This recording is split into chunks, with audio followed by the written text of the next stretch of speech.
बिस्मिल्लाहिर्रहमानिर्रहीम। अस्सलाम वालेकुम नाज़रीन, आप यूट्यूब चैनल देख रहे हैं। मैं इमरान खान हूँ। अब तक की सारी सूरत हाल मैं आपके सामने रख देता हूँ कि हमने अब तक क्या क्या विटनेस किया और क्या हुआ इंडिया और पाकिस्तान के बीच में। जबकि एक बहुत बड़ी डेवलपमेंट पाकिस्तान के अंदर हुई है। कल रात को जितनी हुब्बल वतनी हम हासिल कर सके थे, आज सुबह हमने उसको पूरी तरह तबाह कर दिया है। कौम को इकट्ठा करते करते पूरी कौम को तकसीम कर दिया है सुप्रीम कोर्ट के एक फ़ैसले ने। मैं उस फैसले की तरफ आपको बाद में लेकर जाऊंगा, लेकिन पहले जो इंडिया और पाकिस्तान के बीच में सबसे बड़ी डेवलपिंग स्टोरी है वो आपके सामने मैं रखने लगा हूँ। अब नाजरीन, हमने अभी तक क्या विटनेस किया। सबसे पहले भारत ने पाकिस्तान पर रात गए हमला किया।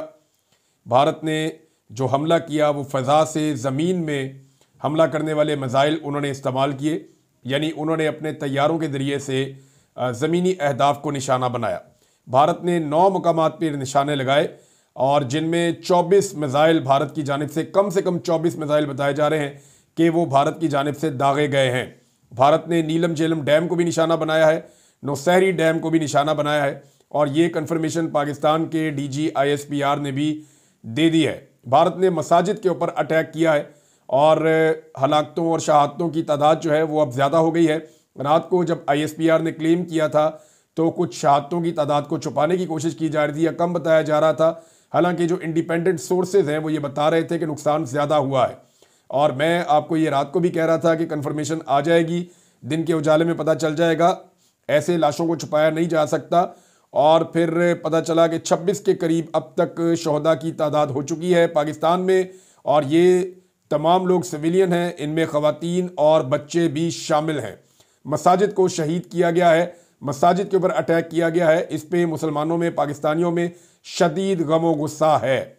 अब डैम्स को निशाना बनाया गया, मसाजिद और मदारस को निशाना बनाया गया और भारत की जानिब से जो सबसे कार्रवाई का बड़ा हिस्सा है वो ये है कि भारत ने पाकिस्तान के 4 सेटल्ड एरिया में यानी इंटरनेशनल बॉर्डर की खिलाफ वर्जी करते हुए हमला किया है। लाइन ऑफ कंट्रोल पे तो पाकिस्तान और भारत की एक लंबी तारीख है, लड़ाई लगी रहती है, लेकिन सियालकोट में, मुरीदके में, शेखुपुरा में और बहावलपुर में भारत ने अटैक करके पाकिस्तान को एक बहुत बड़ा चैलेंज कर दिया है। अब लाइन ऑफ कंट्रोल के दोनों तरफ कार्रवाई से फर्क नहीं पड़ेगा। पाकिस्तानी ये डिमांड कर रहे हैं कि पाकिस्तान भी भारत के सेटल्ड एरियाज में भारत को नुकसान पहुंचाए।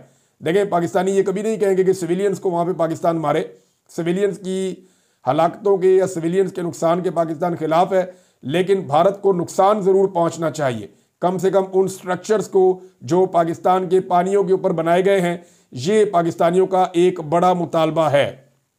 नाजरीन, पाकिस्तान की जानिब से रात गए जो बड़े बड़े दावे कुछ किए जा रहे थे वो मैं आपके सामने रखता हूं कि जो तादाद बढ़ते बढ़ते भारतीय जहाज़ों की वो 7 तक पाकिस्तान की मीडिया ने पहुंचा दी थी कि 7 जहाज़ भारत के तबाह हो गए हैं। मगर सुबह जो सूरत हाल कुछ वादे हुई है और अब तक जो हकायक हैं वो मैं आपके सामने रख देता हूं कि जो इंटरनेशनल मीडिया ने भी चीज़ें मानी हैं और भारतीय मीडिया ने भी इसकी तस्दीक की है। भारतीय अखबार है द हिंदू, ये बड़ा कट्टर अखबार है भारत का और ये लिखता है कि just in at least 3 Indian jets have crashed in Jammu and Kashmir.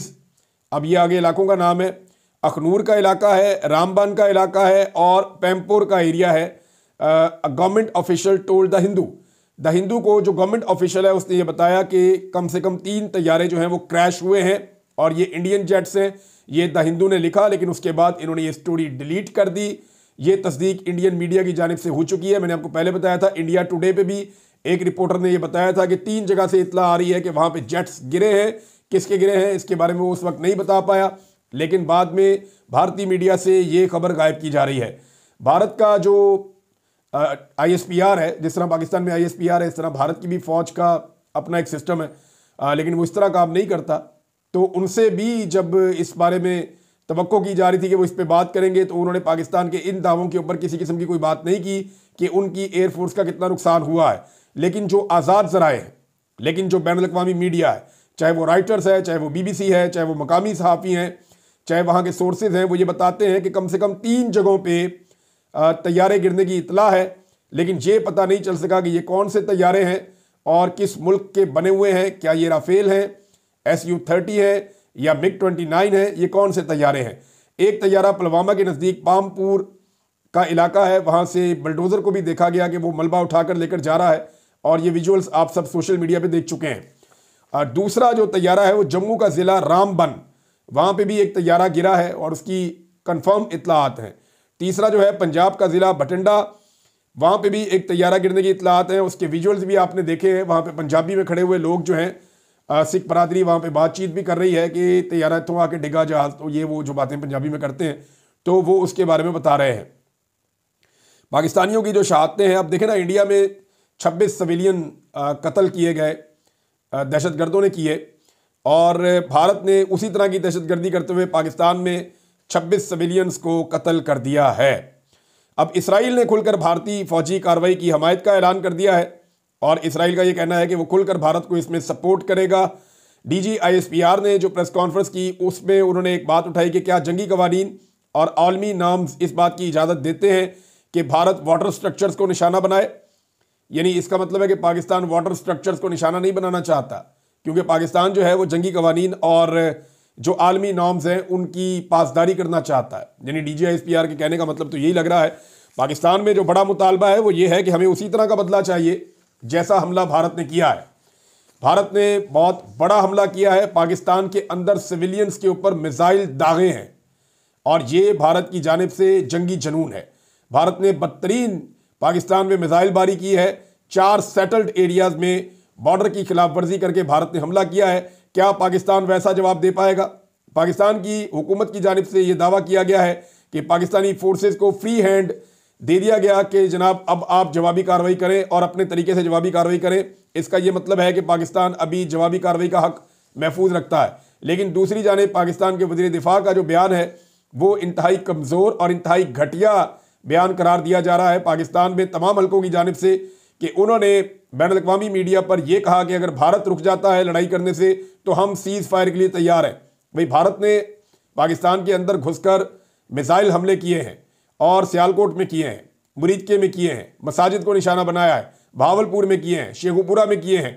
जब भारत ने इतनी बदतरीन कार्रवाई करते हुए नहीं सोचा तो ख्वाजा आसिफ अपने तौर पे कैसे सीज फायर का ऐलान कर सकते हैं? यानी वो ये कह रहे हैं कि भारत जो है वो इस वक्त लाइन ऑफ कंट्रोल के ऊपर शेलिंग बंद कर दे, हम सीज फायर करने के लिए तैयार हैं। क्यों जी? भारत ने आपके जो स्ट्रक्चर्स हैं, जो वाटर स्ट्रक्चर्स हैं, उनके ऊपर भी अटैक किया है। नीलम झेलम के ऊपर भी अटैक किया और नौशेरी डैम के ऊपर भी अटैक किया, जो इंतहाई अफसोसनाक अमल है। तो क्या इसके बदले में पाकिस्तान, जो पाकिस्तान के पानी है, यानी सिंध-ताश मुआहदे के मुताबिक दरियाए सिंध, दरियाए झेलम और दरियाए चनाब, इन तीनों दरियाओं के पानियों के ऊपर पाकिस्तान का हक है और भारत इनमें से किसी भी दरिया का पानी नहीं रोक सकता। भारत ने इन दरियाओं के ऊपर बहुत सारे स्ट्रक्चर्स बना रखे हैं। अब पाकिस्तान की जिम्मेदारी है और पाकिस्तान को जवाबी कार्रवाई करनी पड़ेगी कि वो इन स्ट्रक्चर्स को हटाकर पाकिस्तान का पानी खुलवाए। और ये बात पाकिस्तानी बार बार कर रहे हैं, पाकिस्तानी इस बारे में मुतालबा कर रहे हैं। साहबजादा हामिद रजा साहब ने कहा कि भारत ने हमारे ऊपर सेटल्ड एरियाज में 24 मिसाइल मारे हैं, जब तक पाकिस्तान वापस 48 मिसाइल नहीं मारेगा और भारत के सेटल्ड एरियाज में नहीं मारेगा तब तक इसको जवाब या इसको बदला तस्वुर नहीं किया जाएगा। साथ ही साथ साहबजादा हामिद रजा साहब ने एक और बात की है कि अगर पाकिस्तान पे मस्जिद गिराई जा सकती है या मसाजिद पे हमला किया जा सकता है तो भारत में भी मंदिरों पे हमला किया जा सकता है। ये जनाब साहबजादा हामिद रजा साहब का एक मौक़िफ़ है जो मैंने आपके सामने रख दिया है और ये इस वक्त की सूरत हाल है। आलमी सतह पे बड़ा जोर लगाया जा रहा है कि दोनों ममालिक रिस्ट्रेंट का मुजाहरा करें, जंगबंदी किसी तरह हो जाए और लड़ाई मज़ीद आगे ना बढ़े। लेकिन लड़ाई बढ़ने के खदशात मौजूद हैं, क्योंकि भारत का अगर इतना नुकसान हुआ है और उसके अगर रफ़ाल तैयारे गिर गए हैं या राफेल तैयारे गिर गए हैं भारत के, जिनके बारे में पाकिस्तान दावा कर रहा है, तो ये नरेंद्र मोदी के लिए बहुत ही ऑकवर्ड सिचुएशन हो जाएगी। फ्रांस के लिए बहुत बुरी सूरत हाल हो जाएगी। कुछ लोग ये दावा कर रहे हैं कि जो फ्रांसीसी कंपनी है जो राफेल तैयारे बनाती है उसके शेयर्स की मालियत गिरी है, जबकि यहाँ पे जो पाकिस्तान ने हथियार इस्तेमाल किए हैं इन कंपनीज के शेयर्स की मालियत बढ़ी है। यानी चाइना को इसका फ़ायदा हुआ है और फ्रांस को इसका नुकसान हुआ है। अब अगर पाकिस्तान और भारत के बीच में कोई न्यूक्लियर वॉर हो जाती है, इस हवाले से अंदाजे और तखमीने दुनिया ने लगाने शुरू कर दिए हैं। The international campaign to abolish nuclear weapons ICAN, उन्होंने कहा कि ये बहुत खौफनाक हो सकता है पूरी दुनिया के लिए और उन्होंने अंदाजे बताए हैं कि अगर एक एक्सचेंज हो जाता है, न्यूक्लियर एक्सचेंज पाकिस्तान और इंडिया के बीच में, तो मिलियंस लोग जो हैं वो इमीडिएटली मारे जाएंगे। यानी बहुत सारे बड़ी तादाद में लोग जो है वो मारे जाएंगे और करोड़ों लोग इफेक्ट हो जाएंगे और पूरी दुनिया के ऊपर इसके असरात चले जाएंगे। ये अल जजीरा ने इसकी रिपोर्ट को छापा है। अब नाज़रीन आ जाएं उस घटिया और गलत और काबिल मुजम्मत इंसानियत सोच फैसले के ऊपर जो पाकिस्तान की सुप्रीम कोर्ट के आईनी बेंच ने आज दिया है। नाज़रीन, एक तरफ कौम को इकट्ठा कर रही थी दुश्मन की कार्रवाई, कौम दुश्मन के अज़ाइम के खिलाफ इकट्ठी हो गई और पहली मरतबा मुझे रात को ऐसा महसूस हो रहा था कि सब लोग एक ही सिमत में सोच रहे हैं कि हर हाल में दुश्मन को जवाब देना है।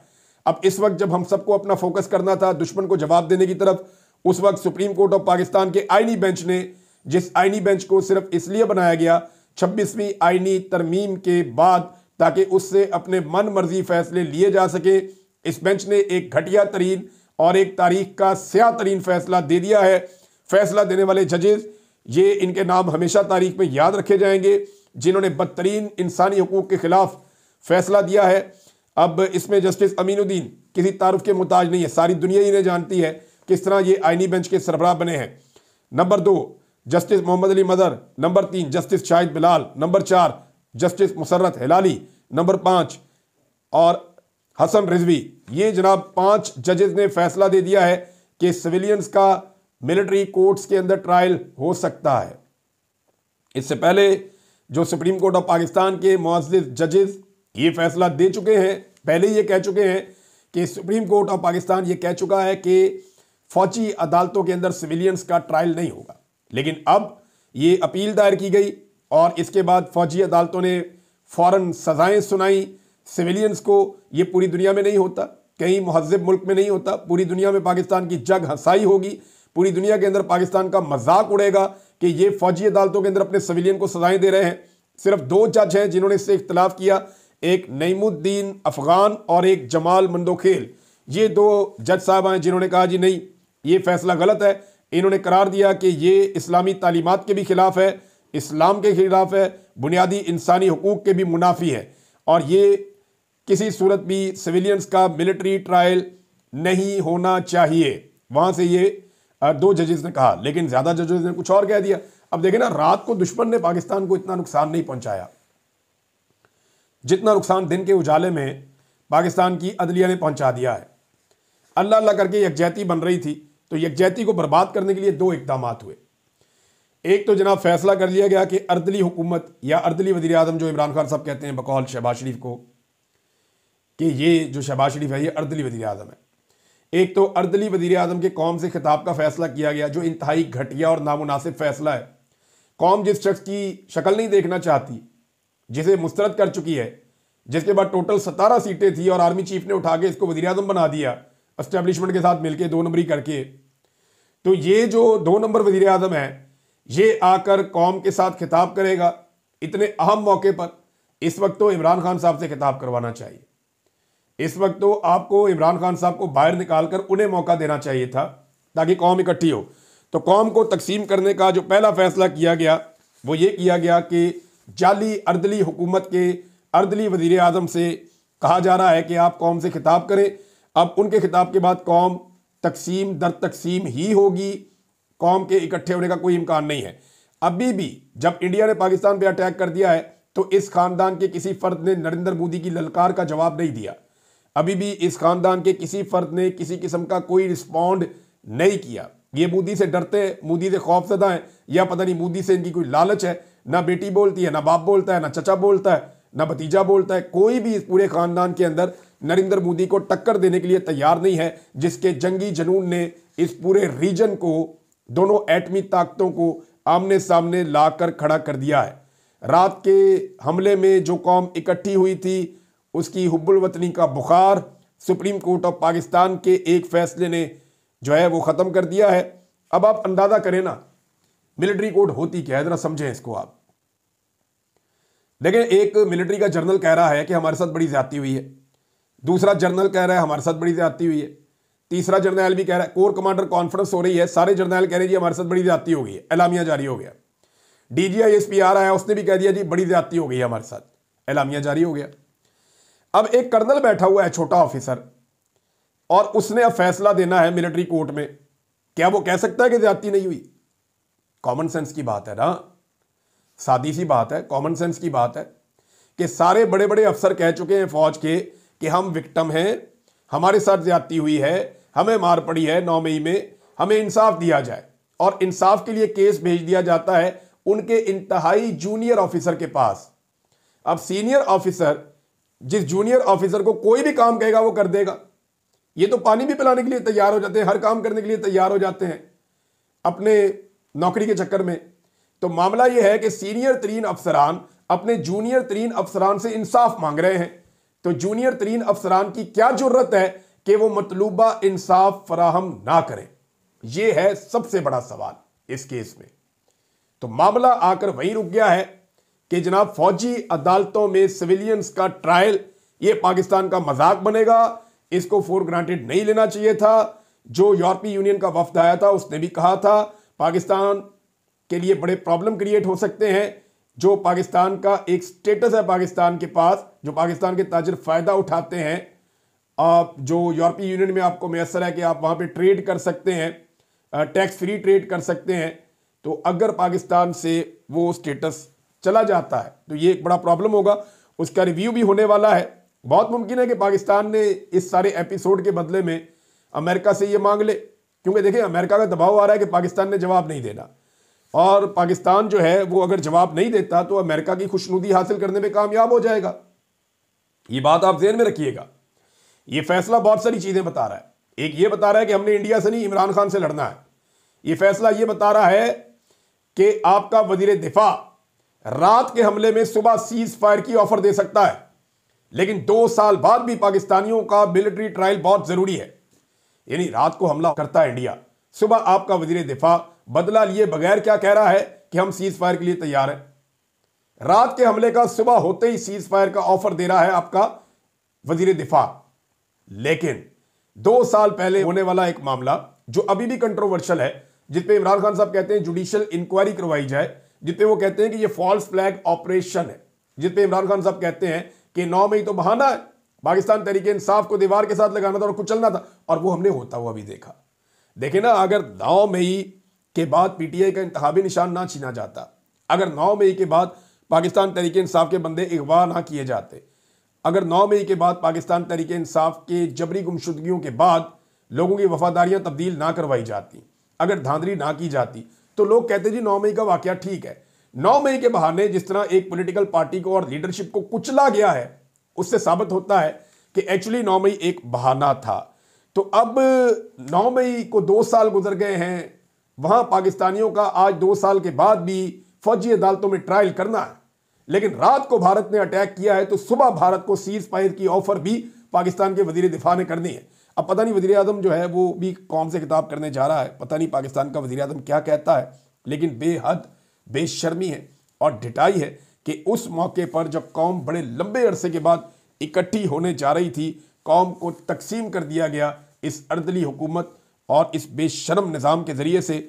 नाज़रीन, पाकिस्तानियों का अब एक ही मुतालबा है, और वो बड़ा मुतालबा है, और ये मेरा भी मुतालबा है कि भारत ने पाकिस्तान के सेटल्ड एरियाज़ के ऊपर अटैक किया है, पाकिस्तान के शहरी इलाकों को मिसाइलों से निशाना बनाया है।